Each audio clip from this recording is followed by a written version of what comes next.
Hi everyone. இன்றைக்கி நம்ம சேனலில் சிக்கன் வெள்ளை குருமா எப்படி செய்கிறதுன்னு பார்க்கலாம் வாங்க. இதை பாயான்னு சொல்லலாம், வெள்ளை குருமான்னு சொல்லலாம். சப்பாத்தி, சாதம், தோசை, இட்லி எல்லாத்துக்குமே சூப்பரான டிஷ்ஷுங்க. சிம்பிளாக எப்படி செய்கிறதுன்னு பார்க்கலாம் வாங்க. ஃபஸ்ட்டு ஒரு பாத்திரத்தை எடுத்துகிட்டு 4லேருந்து 5 ஸ்பூன் ஆயில் ஊற்றிக்கலாம். 2 ஸ்பூன் நெய் ஆட் பண்ணிக்கலாம். நெய் ஆட் பண்ணதுக்கப்புறமேட்டு சூடானதுக்கப்புறம் 4 ஏலக்காய், 5 கிராம்பு, 5-6 குட்டியாக கட் பண்ண பட்டை இதெல்லாம் சேர்த்துக்கலாம். இதெல்லாம் மசாலா பொருட்கள் சேர்த்துக்கலாம். 2 பிரிஞ்சி இலை சேர்த்துக்கலாம். சேர்த்துக்கினதுக்கப்புறம் நல்லா வதக்கலாம். வதக்கினதுக்கப்புறம் ஒரு 3லேருந்து 4 மீடியம் சைஸ் வெங்காயம் நல்லா நீள் வாக்கில் கட் பண்ணி எடுத்துக்கணும். நீள் வாக்கில் நான் கட் பண்ணி எடுத்துட்டேன். அதை நம்ம இதில் சேர்க்க போகிறோம். அதை சேர்த்து நல்லா வதக்கணும். அந்த லைட்டாக கலர் மாறணும், அது வரைக்கும் வதக்கணும். நெக்ஸ்ட் ஒரு 3 மீடியம் சைஸ் பச்சை மிளகா குட்டி குட்டியாக கட் பண்ணி வச்சுருக்கேன். அதையும் இதில் சேர்க்கலாம்.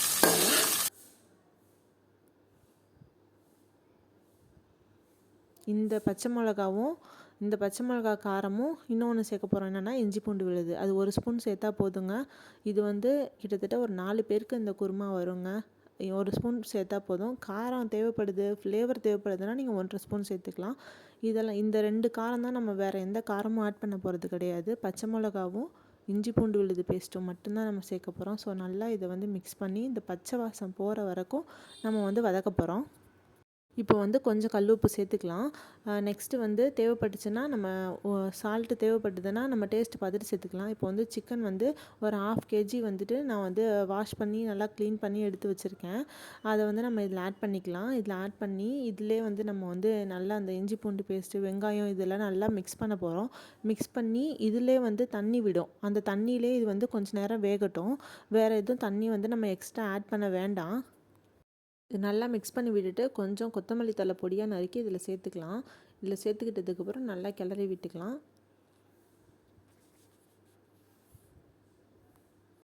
இப்போ இதுக்கு தேவையான மசாலா அரைச்சி எடுத்துகிட்டு வந்துடலாம். இந்த டைமில் நம்ம இதில் ஒரு மீடியம் சைஸ் தேங்காய், ஒரு 10லேருந்து 15 முந்திரி, ஒரு 1/2 ஸ்பூன்லேருந்து 1 ஸ்பூன் கசகசா, அப்புறம் 1 ஸ்பூன் சோம்பு, இது எல்லாத்தையுமே சேர்த்து நல்லா பேஸ்ட்டாக அரைச்சிக்கணும். தேங்காய் என்ன சைஸ்ன்னு நான் காட்டுறேன். இந்த சைஸ் தேங்காய் தான் நான் போட்டிருக்கேன். இந்த சைஸ் தேங்காய் ஃபுல்லாக நான் எடுத்துகிட்டு முந்திரி பருப்பு 10லேருந்து 15, சோம்பு 1 ஸ்பூன், கசகசா 1 ஸ்பூன் நல்லா போட்டு ஃபைன் பேஸ்ட்டாக அரைச்சி எடுத்துக்கலாம். அரைச்சி எடுத்துகிட்டு இப்போ நம்ம இந்த சிக்கன் பாதி வெந்திருக்கோம். இந்த டைமில் நம்ம இதை ஆட் பண்ணிவிட்டு நல்லா இந்த ஜாரையும் வாஷ் பண்ணி அந்த தண்ணியை ஊற்றிடலாம். தேவைப்பட்டுச்சுன்னா கொஞ்சம் தண்ணியும் இதில் ஆட் பண்ணிக்கலாம். நம்ம தண்ணி ஆட் பண்ணுறதுக்கு முன்னாடி நீங்கள் தேங்காய் உடைச்ச தண்ணி இருக்குல்ல, அதையும் வடிகட்டி அந்த தண்ணியே இதில் நீங்கள் ஆட் பண்ணிக்கிட்டீங்கன்னா கொஞ்சம் ஃப்ளேவர், கொஞ்சம் டேஸ்ட் நல்லாயிருக்கும். நான் ஆட் பண்ணுறேன் பாருங்கள். இது தேங்காய் உடைச்சப்போ எடுத்த தண்ணி, அதை நான் ஃபில்ட்ரு பண்ணி இதில் ஆட் பண்ணி அதையும் இந்த ஜாரை நல்லா வாஷ் பண்ணுறப்ப சேர்த்துட்டு இதை அப்படியே கழுவி இதில் ஊற்றிக்கலாம். இன்னும் கொஞ்சம் தண்ணி ஆட் பண்ணிக்கலாம் சிக்கன் வேகிறதுக்கு. நம்மளுக்கு குருமாவும் கொஞ்சம் எக்ஸ்ட்ரா கிடைக்கும். இது தேங்காய் அரைச்சி ஊற்றுனதுனால நல்லா திக்கான கன்சிஸ்டன்சியில் இருக்கும். இது வேகணும் இல்லையா, அதனால் நம்ம 1 டம்ளர் அளவுக்கு தண்ணி நம்ம ஊற்றி அது கொஞ்சம் சுண்டி வரணும், கிரேவி கன்சிஸ்டன்சிக்கு வரணும். இது கொஞ்சம் தண்ணியாக தான் இருக்கணும். ஆல்ரெடி இது திக்காக இருக்கிறதுனால நம்ம 1 டம்ளர் தண்ணி ஊற்ற போகிறோம். ஊற்றிட்டு இதில் நம்ம இன்னும் நல்லா கொதிக்க வைக்க போகிறோம்.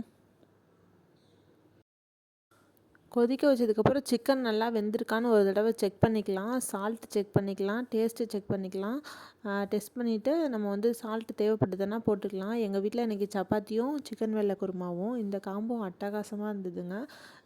உண்மையிலே சூப்பராக இருந்தது. நீங்கள் கண்டிப்பாக ட்ரை பண்ணி பார்க்கணும். இப்போ எல்லாம் ரெடியானதுக்கப்புறம் கொத்தமல்லி தழை நைஸாக கட் பண்ணி வச்சுருக்கேன். அதை நம்ம இதில் தூவிக்கலாம். தூவிட்டு நல்லா மிக்ஸ் பண்ணி கொஞ்சம் நல்லா இது கொதிக்கணும். இந்த தேங்காயெலாம் நல்லா பச்சை வாசனை போகிற அளவுக்கு நல்லா கொதிக்கணுங்க. அப்போ தான் இந்த டேஸ்ட்டு கொடுக்கும். ஃபைனலாக நம்ம 1லேருந்து 2 டீஸ்பூன் கீ ஆட் பண்ணிக்கலாம். கீ ஆட் பண்ணி நல்லா மிக்ஸ் பண்ணி விட்டுக்கலாம். மிக்ஸ் பண்ணதுக்கப்புறமேட்டு நல்லா ஒரு கொதி வந்ததுக்கப்புறம் நீங்கள் ஆஃப் பண்ணிட்டு சர்வ் பண்ணலாம். இந்த வெள்ளை குருமா சூப்பராக இருக்குங்க. Specially for chapati, dosa, idli and rise also. நீங்கள் கண்டிப்பாக ட்ரை பண்ணி பாருங்கள். ட்ரை பண்ணி பார்த்துட்டு எப்படி இருந்ததுன்னு எனக்கு கமெண்ட் சொல்லுங்கள். தேங்க்யூ ஃபார் வாட்சிங். இந்த வீடியோ உங்களுக்கு பிடிச்சிருந்துச்சுன்னா லைக் பண்ணுங்கள், கமெண்ட் பண்ணுங்கள், subscribe to my channel. Bye bye. நம்ம அடுத்த ஒரு நெக்ஸ்ட் நல்ல வீடியோவில் பார்க்கலாம். பாய்.